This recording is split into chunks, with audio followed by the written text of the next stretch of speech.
যে আল্লাহ তাআলাকে বলে যে আল্লাহ তাআলার কোনো আকার নেই, নিরাকার বলে। মনে রাখতে হবে, যদি কেউ আল্লাহ তাআলাকে নিরাকার বলেন তাহলে আপনি আল্লাহকে মূর্তির সাথে তুলনা করলেন।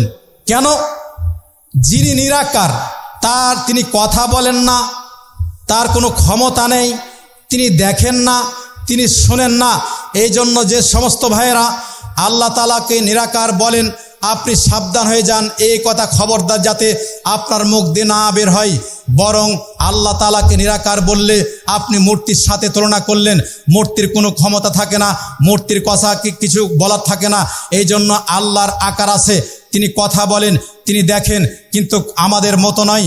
বরং তার দেখা তার জন্য প্রযোজ্য, তার কথা তার জন্য প্রযোজ্য। আল্লাহ তাআলা যেমনটি তার জন্য তার সিফাত গুণগুলা প্রযোজ্য, এর বেশি আমরা কিছু বলবো না। আল্লাহ তাআলাকে আরও কিছু শিরক করে খাটো করা হয়। আপনার বৃষ্টি বর্ষণ হয়, তখন কেউ আবার বলেন যে এই তারকার মাধ্যমে বৃষ্টি হয়েছে, এটিও শিরকি কথা, এটিও শিরকি কথা।